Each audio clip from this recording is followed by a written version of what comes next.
여러분의 삶의 기준은 어디에 있습니까? 여러분의 삶의 기준. 아니, 우리 모든 삶의 기준은 행복에 있죠.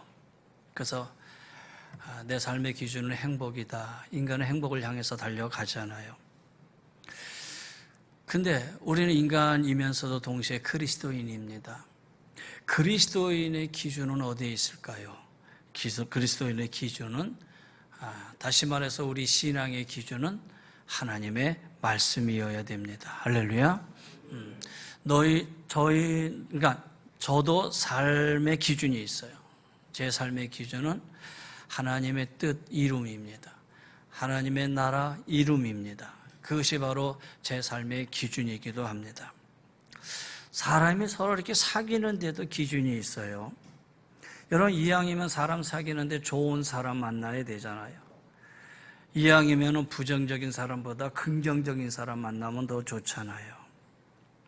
저도 사람을 사귀는 데 있어서 기준을 얘기해 보라면 저는 솔직한 사람, 거짓이 없는 사람의 기준을 두고 싶어요. 그래서 그의 삶을 보면 그 사람이 거짓인지 아닌지 알 수가 있지요. 그래서 거짓이 없는 진실한 사람, 그런 사람을 만나려는 것이 사람을 사귀는 데 있어서의 기준이 있지요. 기준이 있다면 평가도 있어야겠지요.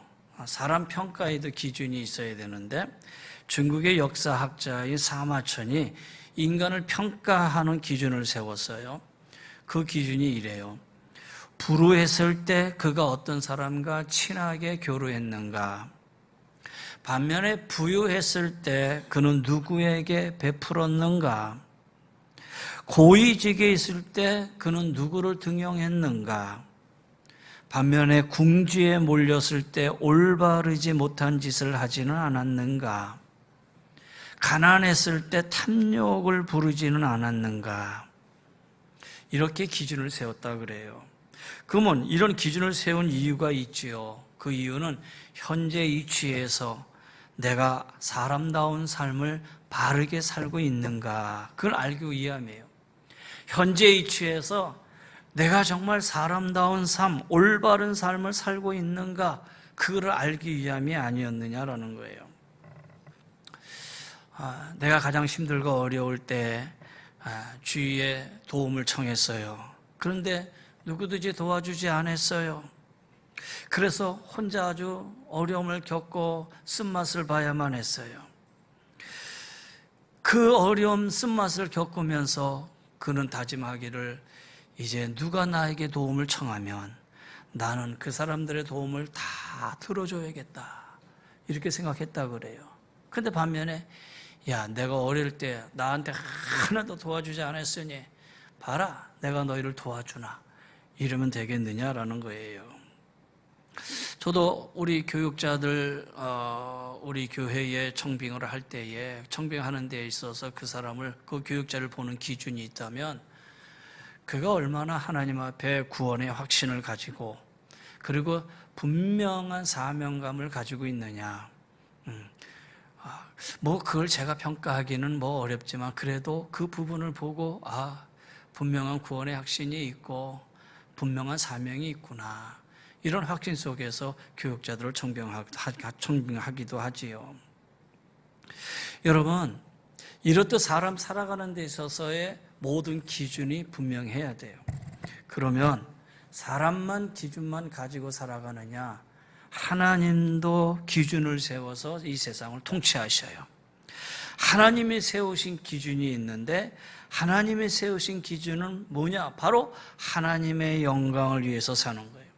그래서 너희가 먹든지 마시든지 무엇을 하든지 다 하나님의 영광을 위하여 하라 그랬어요. 사람은 일상의 삶이 중요해요. 근데 더 중요한 것은 위기 때 어떻게 사는가라는 문제 더 중요하지요. 사방이 위기라 그래요. 기업도 위기라 그러고 산업도 위기라 그러고 세계가 위기고 사방이 다 위기라고 하는데 바로 이 위기 때 신앙인은 그러면 어떻게 사느냐라는 거예요. 지금부터 한 6, 7년 정도 됐습니까? 강원도 고성에 큰 불이 났어요. 그런데 그때 제가 북한 선교위원회 총무로 있으면서 목사님들, 장로님들, 권사님들을 모시고 속초에 1박 2일 수련회를 간 적이 있어요. 수련회를 가서 그날 밤에 저녁에 이제 행사가 마치고 이제 다 주무시러 들어갔는데, 숙소 배정을 하고 다 들어갔는데 멀리서 보니까는 불꽃 하나가 탁 튀는데, 불꽃이 한번 튀는데, 튀고 나서 그 불꽃이 넘어오는데 얼마나 빨리 넘어오는지 리조트 그 숙소 앞까지 오는 거예요.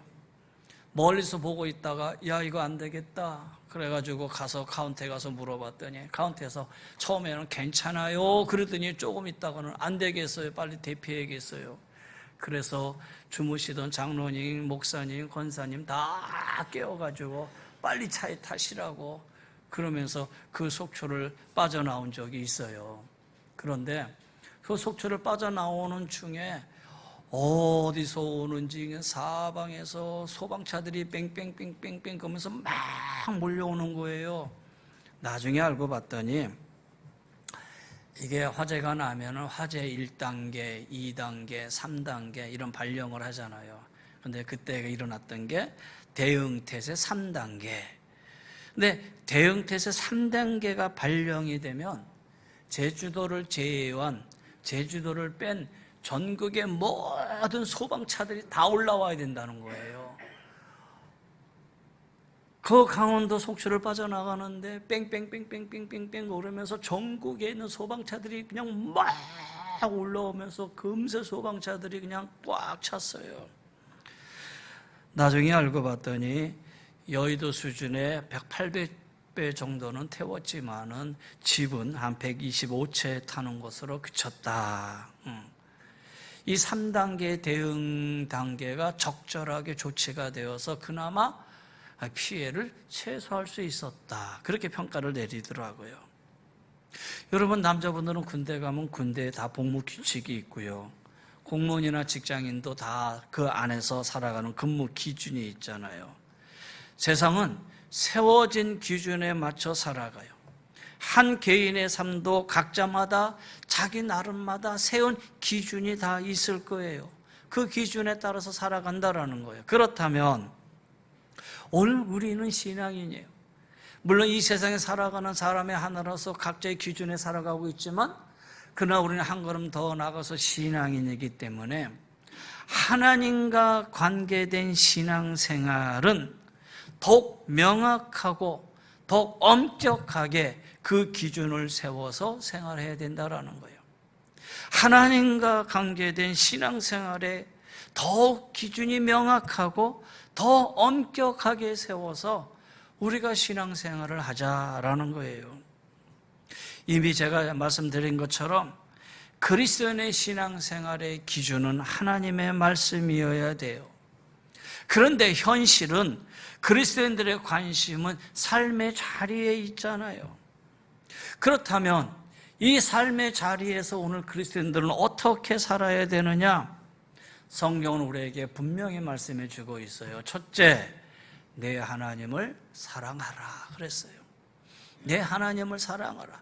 이것이 크고 첫째 되는 계명이다 그랬어요.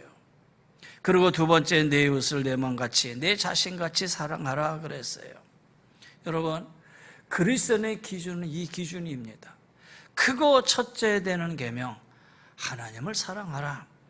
여러분, 오늘 본문에 베드로가요 우리에게 이렇게 얘기합니다. 너희 염려를 다 주께 맡겨라. 너희 염려를 다 주께 맡겨라. 7절이에요. 왜 그러겠어요? 우리가 세상 것으로 인해서 염려에 빠져 살고 있잖아요. 그러니 오늘 베드로는 그 염려를 다 맡겨라 그랬어요.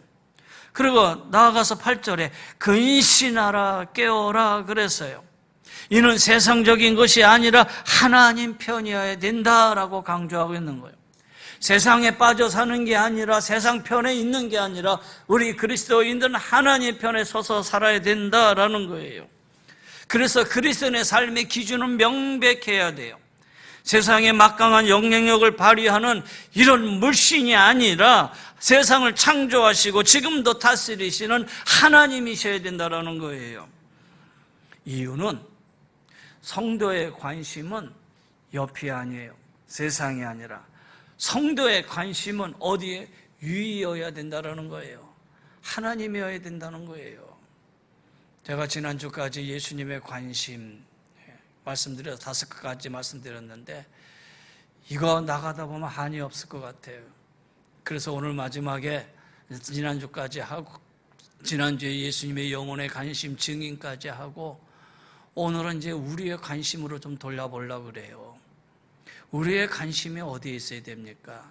우리의 관심은 위에 있어야 된다는 거예요. 신앙인의 삶의 기준은 위여야 된다는 거예요. 옆이 아니어야 된다는, 옆에 대해서는 안 된다는 거예요.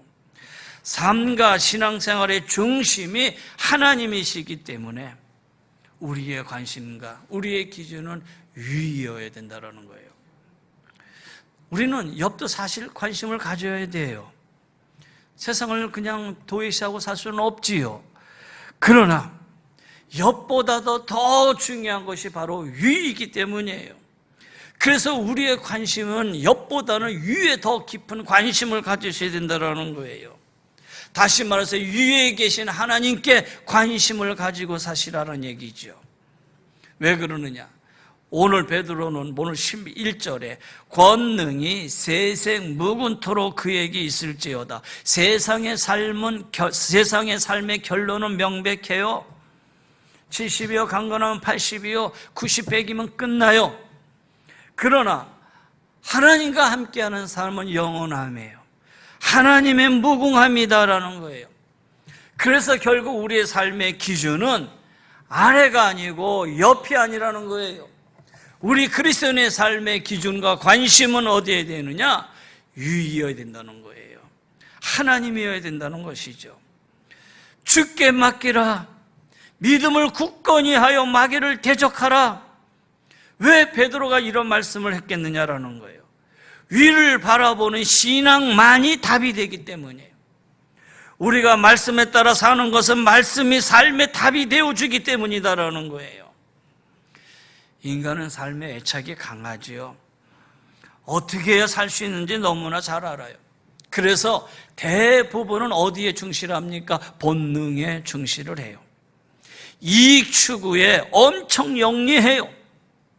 본능에 충실함으로 위를 바라보지 않으면 반드시 옆이나 아래를 향하고자 해요. 그래서 옆을 의지하려고 그러고 아래를 의지하려고 한다는 거예요. 근데 여러분, 그리스도는 옆을 의지해서는 안 돼요. 세상을 의지해서는 안 된다는 거예요. 그러면 베드로의 말처럼 마귀를 대적할 수가 없어요. 베드로의 겉면처럼 염려거리가 생겼을 때에 주께 맡길 수가 없기 때문이라는 거예요. 그래서 그리스도인의 삶의 기준은 반드시 위이어야 된다는 거예요. 만약에 우리의 기준이 위가 아니라면, 우리의 기준과 관심이 세상이라면 혼란스러울 거예요. 질서가 무너지게 될 것이다라는 거예요. 요셉 같은 경우 요셉의 형들을 한번 보세요. 요셉의 형들은요, 위를 바라보지 않았어요. 옆을 바라봤어요. 옆을 바라봤더니 이 동생 요셉이 있네. 요셉을 보니까 아주 예쁜 옷을 입고 있네. 또 바라봤더니 아버지의 사랑을 듬뿍 받고 있네. 야, 너만 없으면 그 사랑이 우리한테 올 텐데. 시기하고 질투하고. 또 근데 요셉이 와서 자랑도 해요, 형들한테. 그러니 요셉의 형들이 야, 너를 그냥 놔둬서는 안 되겠다. 옆만 바라보고 있던 형들은 결국 이 요셉을 팔아버렸잖아요. 그들이 만약에 위를 바라봤다면, 위에 계신 하나님을 바라봤다면 어떻게 그런 일을 할 수 있겠어요? 그런 일을 할 수 없는 거죠. 가룟 유다, 예수님의 3년 동안의 제자였음에도 불구하고 그가 은산십에 눈을 벌어버리고 세상을 바라보니까 자기 스승을 팔아먹는 제자가 되고 말았다라는 거예요. 여러분, 우리의 삶의 동기는 분명하셔야 돼요. 그러면 위를 바라보며 사셨던 자는 누구냐? 인간의 몸을 입고 이 땅에 오신 예수님이시죠. 예수님은 옆을 바라보지 않으시고 위만을 바라보셨어요. 때로는 옆을 바라보면서 많은 마음이 아파하고 힘들어하셨어요. 하나님, 될 수 있으면 이 잔을 내게서 옮기시옵소서. 할 수만 있다면 옮겨주옵소서. 그러나 내 뜻대로 마시고 아버지의 뜻대로 하시옵소서. 만약에 옆을 생각했다면은 십자가에 달리자마자 욕을 하고 침을 뱉고 살 길을 찾으셨을 거예요. 당시 총독이었던 빌라도를 찾아가서 뭔가 계략을 꾸몄을 거예요. 그런데 주님은 세상을 바라보지 않고 하나님의 이 땅에 나를 보내신 그 이유를 아시고 분명히 그 뜻에 순종하시고 십자가에서 돌아가셨어요. 당시에 예수님을 십자가에 내주었던 빌라도 보세요. 예수님 죄가 없음을 다 알고 있었다라는 거예요. 예수님 죄가 없음을 뻔히 알면서도 옆을 바라봤더니 군중들이 예수를 십자가에 못 박아라, 예수를 내놓아라. 예수를 안 내놓으면 마치 군중들이 데모가 일어날 것 같으면 자기 자리가 위태로워질 것이고, 위를 바라보지 않고 옆을 바라보니 결국은 나가서 손을 씻으면서 나는 죄가 없노라. 그렇다고 해서 죄가 없습니까? 주기도문 사도신경을 통해서 그를 통해서 주님이 고난을 당하시고 십자가에 죽으셨다라는 것을 우리가 늘 고백하고 있잖아요. 여러분, 그리스도인의 삶은 어떤 삶을 살든지 간에 위를 바라보며 사셔야 된다라는 거예요. 옆을 바라보지 마시고 이 위기 때, 어려울 때에 여러분 하나님 앞에 무릎 꿇고 위를 바라보며 사시기를 바랍니다. 옆에 관심을 가지고 살다 보면요, 어떻게 되겠어요? 마태복음 15장 14절 말씀처럼 맹인이 맹인을 인도하는 자로다. 만일 맹인이 맹인을 인도하면 둘이 다 구덩이에 빠지니라. 결국은 옆을 바라보면서 세상이 인도하는 대로 가다 보면은 다 구덩이에 빠지는 인생이 된다라는 거예요. 반대로 위에 관심을 두고 살다 보면은 요한복음 11장 40절 말씀처럼 하나님의 영광을 보리라 그랬어요. 하나님의 영광을 보리라. 위를 바라보고 하나님을 찾는 자에게는 하나님의 영광을 볼 수 있는 길을 하나님이 주신다라는 거예요. 카피라이터 박웅현 씨가 쓴 책 중에 8단어라는 책이 있어요. 인생을 잘 살아갈 수 있는 3가지 팁을 이야기하고 있어요. 첫째는 인생은 공짜가 없다. 인생에 공짜가 없다. 그러면서 우리가 지금 겪고 있는 불행은 언젠가 내가 잘못 보낸 시간의 결과다. 그렇게 말하고 있어요. 우리 청년들 잘 들으세요. 우리가 겪고 있는 불행은 언젠가 내가 잘못 보낸 시간의 결과다. 가만 생각하면 그런 것 같아요. 그래서 우리는 하루하루를 최선을 다해서 성실하게 살아야 된다는 거예요. 두 번째, 인생은 마라톤이다. 마라톤과 같이 인생을 완주하는 것만으로도 충분히 아름다움을 이룰 수가 있다. 인생은 마라톤이다. 우리 김유준 씨님 신랑 어디 있어요? 안 왔어요? 시댁적으로 갔구나. 오늘 거기 또 예배 보러. 우리 김유준 집사님 신랑 되는 그 집사님이 마라톤을 5번 완주했대요. 놀라지도 않네요, 아주. 전 듣고 놀랐어요. 야, 마라톤 5번 대단하다. 예배 끝나고 갈 때요, 희준 집사가 가다가 저기 어디야, 저기 동부간선 꺾어진데 그 앞에 신랑을 내려준다 그래요. 그러면 거기서부터 집에까지 한 15km가 되는데 15km를 뛰어간다 그래요. 희준 집사는 그냥 가고 거기서부터 15km를 주일마다 와가지고. 근데 하는 얘기가 목사님 45km에서 제일 고비가 31km래요. 31km, 35km가 사이가 거기가 고비인데 31km, 35km 요 사이에는 아무것도 생각이 안 나고 모든 걸 포기하고 싶고, 그러면 그때 생각났던 거지, 그때 평상시에 기억나지 않았던 주님의 십자가의 고난이 생각이 나더라는 거예요. 그래서 뛰면서 주님의 십자가의 고난을 생각했다라는 거예요. 여러분, 인생은 마라톤이죠. 여러분 살다 보면 가끔 어려운 일들이 있잖아요. 셋째는 인생은 정답이 없다. 모든 선택에는 정답과 오답이 공존한다. 하지만 긴 인생에는 정해진 정답이 없다. 다만 정답으로 만들어가는 과정만 있을 뿐이다. 그래서 저는 인생은 공짜가 없다. 오케이. 인생은 마라톤이다. 오케이. 맞아. 근데 인생은 정답이 없다. 아닌데. 저는 여기서 고개를 까우뚱거렸어요. 인생은 정답이 없는 게 아니라 우리는 정답자를 알아요. 인생의 정답자는 하나님이다라는 거예요. 인생에 정답이 없다는 말은 위의가 아니라 옆에 관심을 두고 옆을 바라보고 사니까 인생에 정답이 없어요. 그러니까 이 작가는 옆을 바라보고 사니 인생의 정답을 찾을 길이 없는 거예요. 그러니까 긴 인생에는 정해진 정답이 없다고 생각하는 것이죠.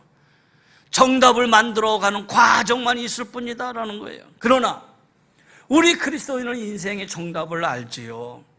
우리 인생에는 분명히 정답이 있다라는 거예요. 그 정답은 누구냐? 정답자이신 하나님을 기준 삼아 살아가기 때문이라는 거예요. 여러분, 옆을 바라보면 정답이 없어요. 그러나 위를 바라보는 사람의 인생에게는 삶의 정답이 있다라는 거예요. 여러분, 이때에 위를 바라보며 사시기를 바랍니다. 너희 염려를 다 주께 맡겨라. 이는 너희를 돌보심이라. 왜 그렇겠어요? 베드로가 이렇게 외칠 수 있었던 이유는 다른 게 아니라 그는 하나님이 정답자임을 알기 때문에, 그는 바로 위를 바라보고 살아가는 자이기 때문에 그는 하나님의 모든 걸 맡기라라고 자신 있게 말할 수 있었다라는 거예요. 여러분, 지금까지 지내오셨지만 옆을 바라보고 살다 보면, 옆의 것들과 시간을 지내다 보면은 아마 지쳤을 거예요. 금세 지쳐버려요. 그런데 위를 바라보고 살다 보면 힘은 들지만 기쁨이 있어요. 하루의 삶 속에 내가 힘들고 어려워도 그날 저녁에 위를 바라보면, 그렇지, 하나님의 나에게 평안을 주시고 기쁨을 주시고, 그러면 내 입술에 감사가 넘치고, 여러분, 하나님의 넘치는 은혜가 여러분에게 늘 함께하기를 주의 이름으로 간절히 권면하며 축원합니다. 자, 그러면 위를 바라보는 자는 어떻게 해야 되느냐? 자, 위에서부터 하나님의 응답이 있어야 되잖아요. 하나님의 응답, 이 응답을 연결시켜주는 그 신호음이 있어야 되잖아요. 그 신호음은 다름이 아니라 하나님 앞에 기도하는 거예요. 하나님 앞에 기도하면 그게 신호음이 되고, 그 신호음이 하나님으로부터 응답 중에 응답을 받게 될 거예요. 여러분, 하늘을 바라보며 사시기를 바랍니다. 위를 바라보며 살아가는 성도들이 되시기를 바랍니다. 위를 바라보기 위해서 우리가 하나님 앞에 기도해야 되는데, 그럼 기도하기 위해서는 어떻게 해야 되느냐?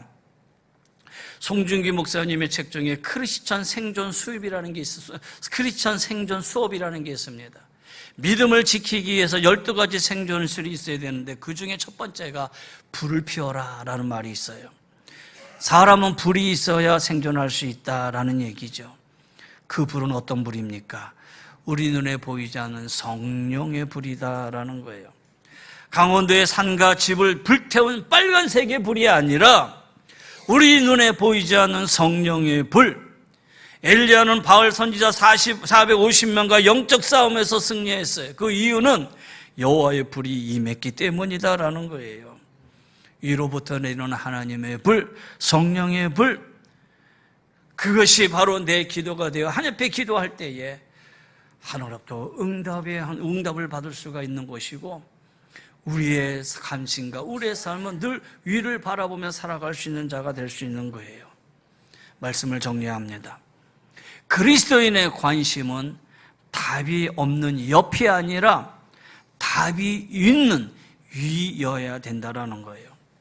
그리스도인의 관심은 답이 없는 세상이 아니라 답이 있는 하나님이어야 된다는 거예요. 우리가 위에 계신 하나님을 바라볼 때 우리는 이 땅에서 삶의 정답을 가지고 살아가는 그리스도인이 될 줄 믿습니다.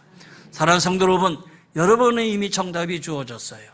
이를 바라보시고 성령이 충만한 가운데, 성령의 불 가운데 하나님 앞에 기도하셔서 하나님의 응답 속에 여러분 나머지 생애가 복되고 아름답고 행복한 그런 삶이 되시기를 주의 이름으로 간절히 권면하며 축원합니다. 기도하십시다.